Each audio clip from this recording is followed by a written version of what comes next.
Deus não está preocupado com o que você fez ou deixou de fazer no passado, mas Ele está preocupado se você vai entender a linguagem figurada das Escrituras, ter a prova da vida após a morte, e alertar os outros pelas ruas, sobre o engano das forças ocultas espirituais, que a ciência nunca vai descobrir o que é.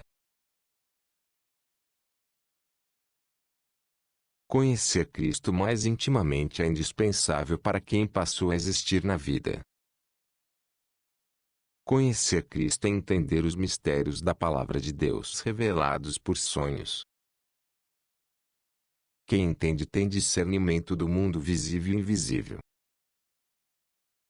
Fenômenos sobrenaturais, que a ciência não sabe explicar, e que a religião diz que sabe explicar, não provam nada além de forças misteriosas de coisas fora do alcance humano.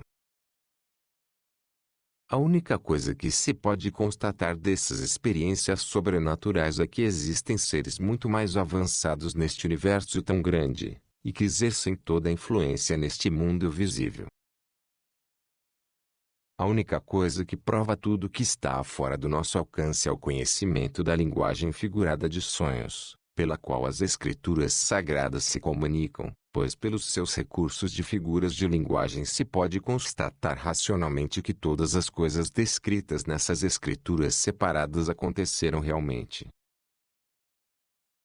Quem passa a vida toda sem se interessar em buscar a Deus, conhecendo essa linguagem, vive uma vida inútil e sem esperança. Quem não suporta ouvir a verdade, a rechaçando para nunca mais ouvir, vai receber a sua consequência, mais cedo ou mais tarde. É o caso dos ateus e dos religiosos de religiões de demônios. Não é questão de não querer ouvir algo que não interessa, mas é questão de escape eterno das armadilhas da existência de seres eternos de livre-arbítrio. Muitos vão querer morrer no futuro bem perto, e não vão poder, pois vão ser eternos ignorados e rechaçados.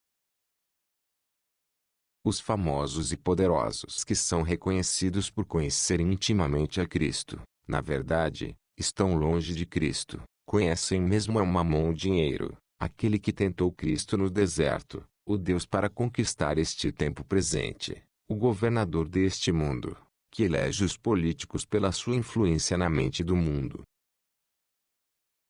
A sua influência é independência, rebelião, zombaria, desdém e soberba. A prova é que as religiões que dizem adorar um Deus pagam muito bem para o governo.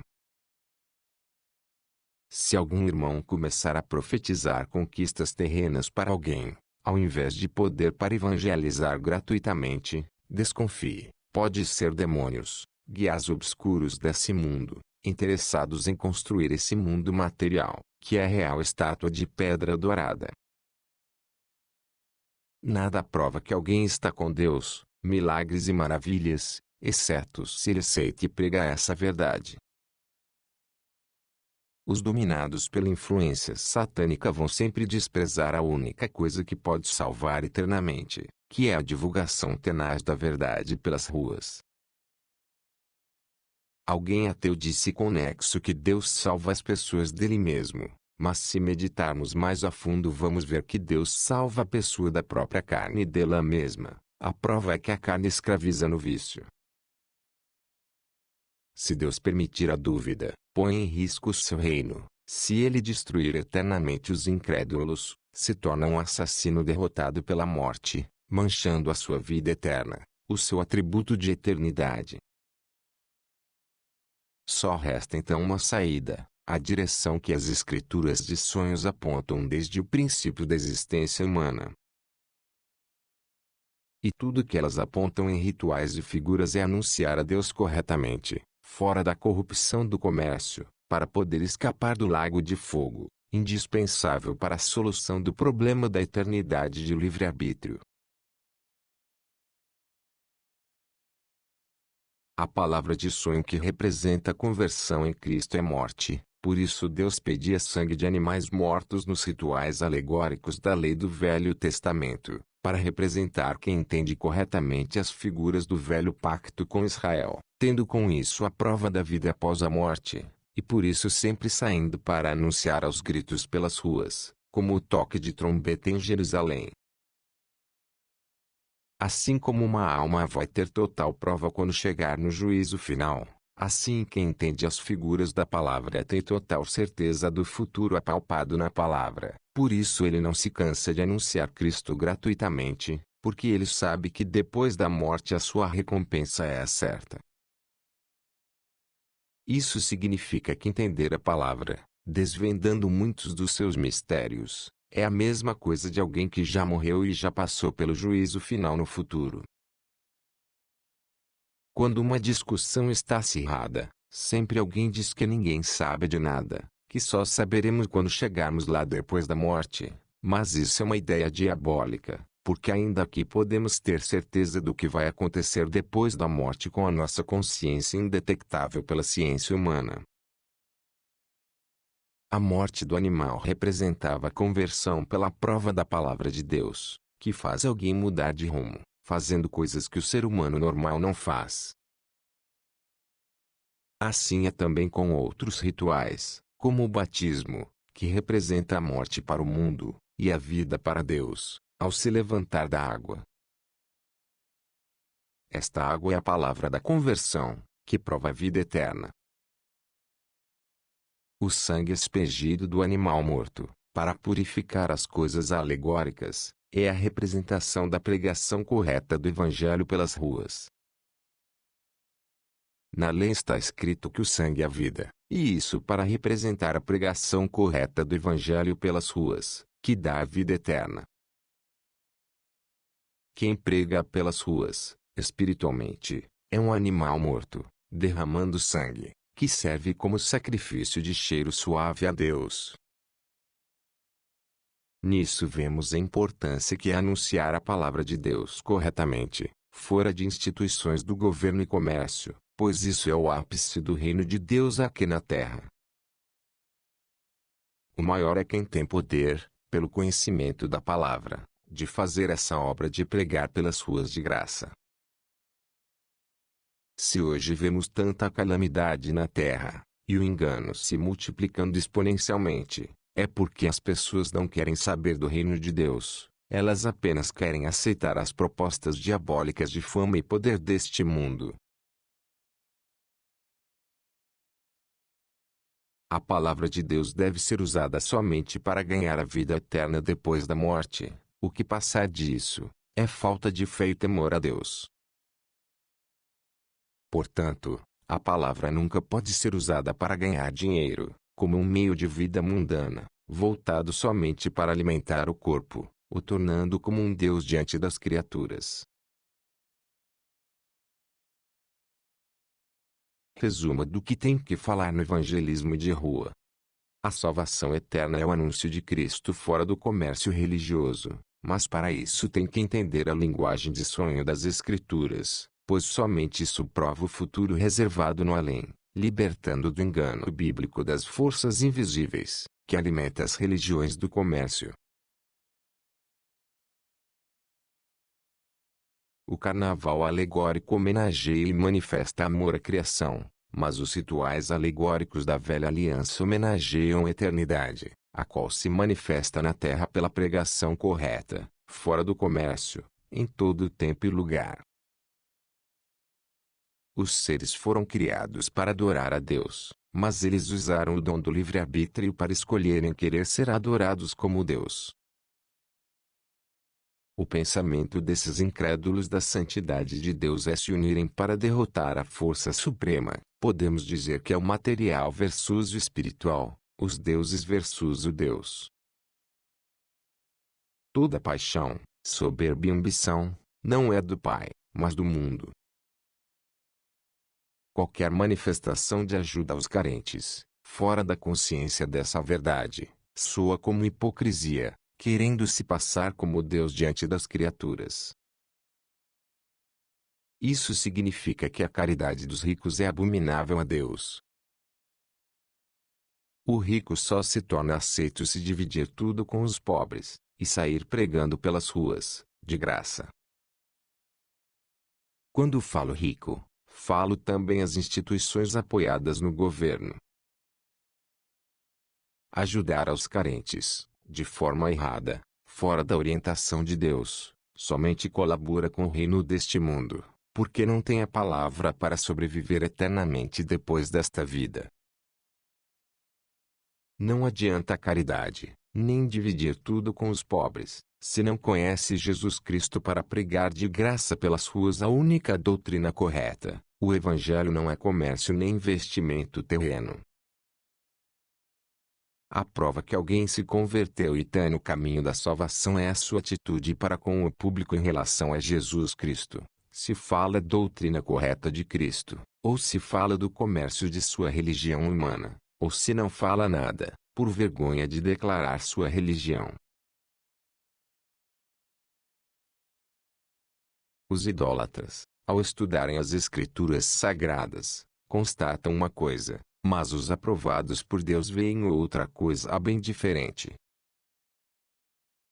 Os idólatras veem templos, tesoureiros, assalariados, bolsas, compras de materiais ritualísticos, clubes sociais, e muitas outras coisas nesta linha, mas os aprovados por Deus, que passam no teste da interpretação das figuras, as quais são alegorias, parábolas e narrações, veem outra coisa bem diferente, veem somente a palavra Jesus, e, também, a obra realizada por Cristo, desde o Éden, para se chegar a esta palavra, que a vida eterna era uma descoberta para ser compartilhada fora do comércio deste mundo.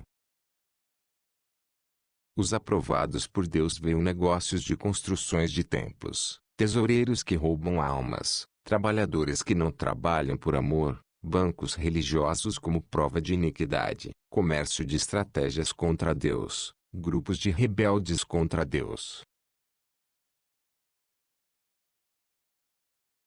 A obra do reino de Deus desde o Éden foi realizar figuras para serem interpretadas pelos dignos do futuro. Por isso a velha aliança se utilizava de cerimônias ritualísticas, alegorias, e muitas outras ordens neste sentido de ritual, culminando com a vinda de Cristo ao mundo para realizar o final desta tarefa, como a cereja do bolo. Por isso Cristo fazia representações com as suas ordens ministeriais, como 12 apóstolos, bolsa, tesoureiro, envio de 2 em 2, maneira de curar as pessoas, atitudes e direções tomadas no caminho, as quais todas estavam sendo anotadas pelos escribas escolhidos, e muitas outras coisas para representar, tudo para deixar figuras, as quais têm o poder de provar os milagres registrados nas Escrituras, além do futuro que está profetizado como alerta. Isso significa que quem quer ter bolsa e tesoureiro para arrecadar dinheiro, porque o ministério de Cristo tinha, tem que ter também 12 apóstolos, ser circuncidado na carne, e muitas outras coisas, que somente pertence a Israel. Hoje, um grupo que tem bolsa e tesoureiro está maldito na velha aliança.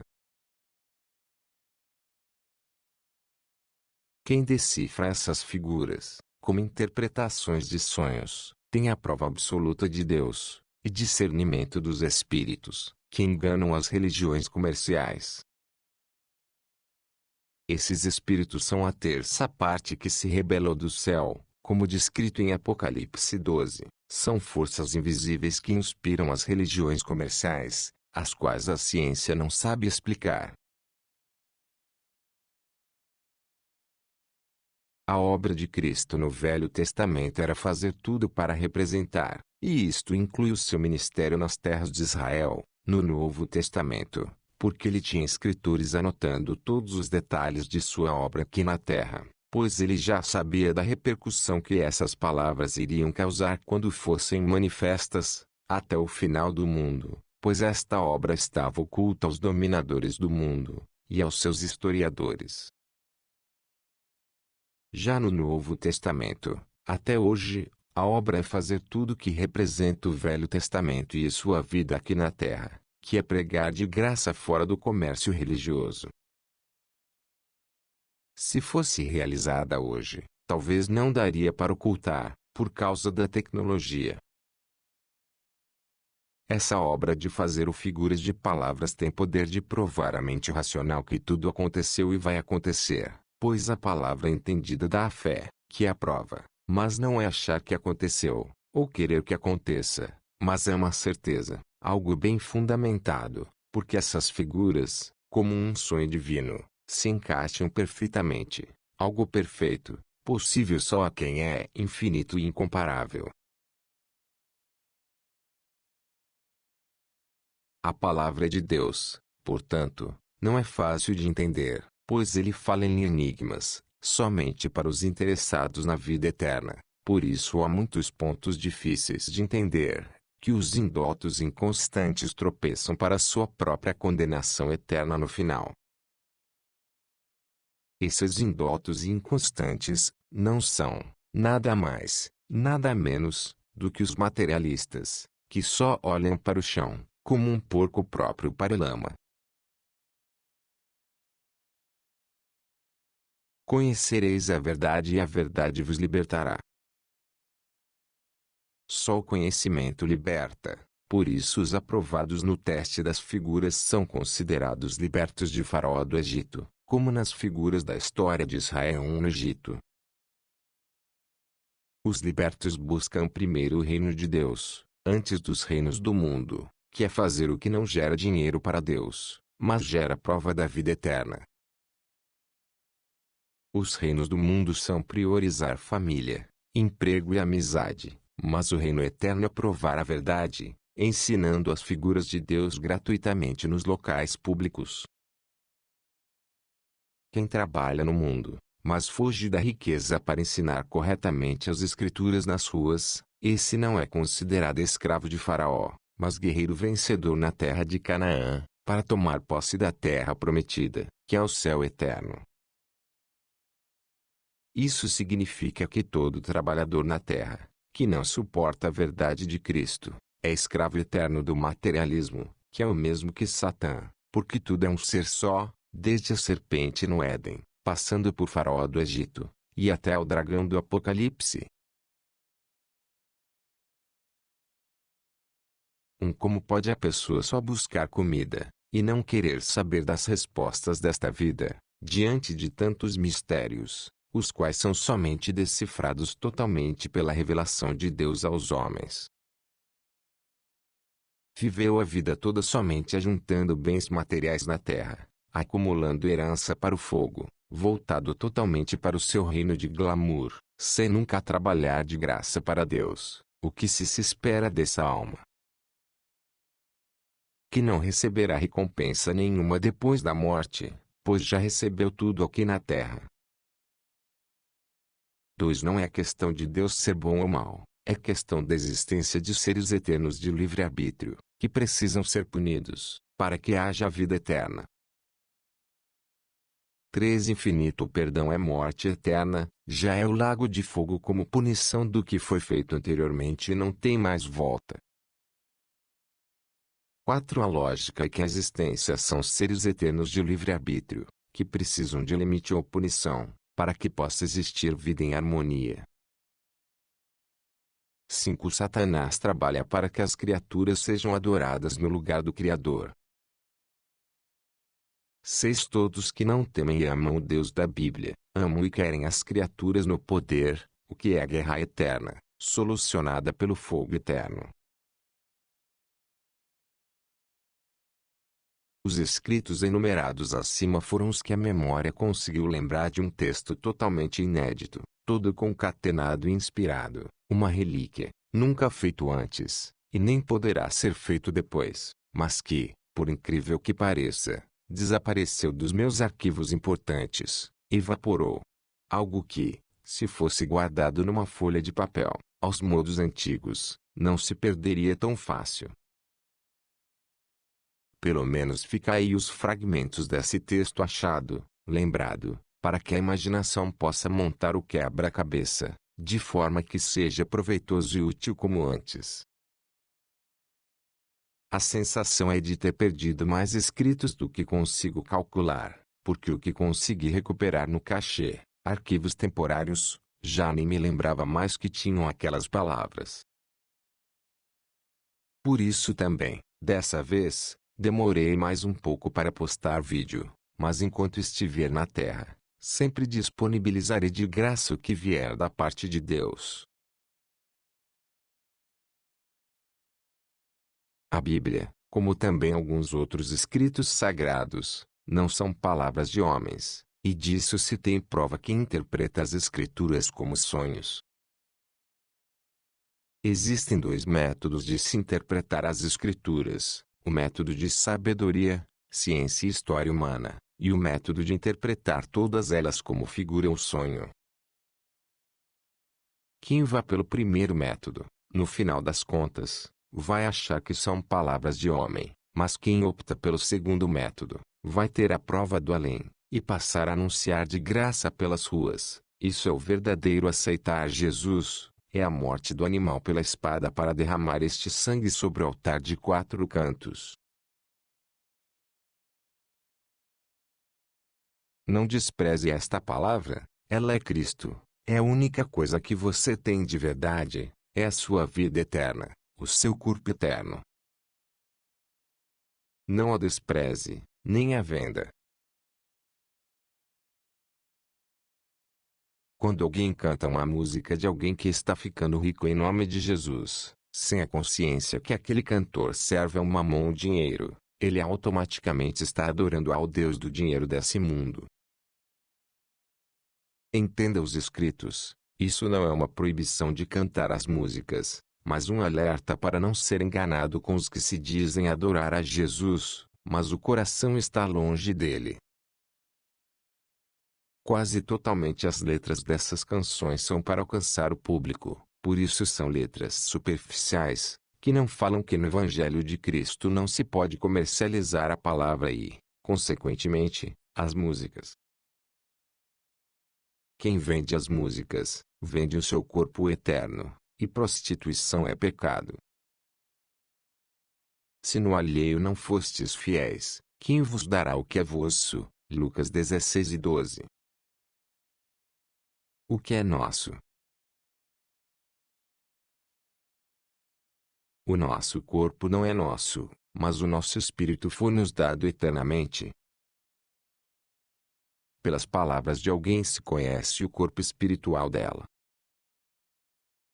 A carne busca a corrupção para sustentar a morte, mas o espírito busca a vida eterna para exaltar o Deus eterno. A vida eterna é a palavra correta de Cristo anunciada. Transformar as pedras em pães é a mesma coisa que se sustentar materialmente pela palavra de Deus, e esse não é Cristo. Isso está ligado à ordem para não comer sangue, vida, palavra. Isso pode até parecer loucura, mas louco mesmo é quem ajunta na terra e não sabe para quem será. Preste muita atenção na meditação da palavra, que na tentação de Cristo no deserto, Satanás usou trechos isolados das Escrituras para basear suas doutrinas heréticas, mas Cristo usou a memória para lembrar de versículos que refutam aquela heresia e má interpretação. Isso significa que os estelionatários, que usam a palavra para arrancar dinheiro das pessoas, vão basear suas heresias em versículos isolados, mas os prudentes vão lembrar da ordem de Cristo, que foi não levar bolsa, embora a bolsa e o tesoureiro sempre fizeram o seu papel na representação, para o olho mau de baixo, ajuntamento de investimentos materiais para o fogo eterno, mas para o olho bom de cima, ajuntamento de almas despertas pelo conhecimento de Cristo, eternamente. Que bom que ouviu, fique na paz, sempre olhando para cima. Amém.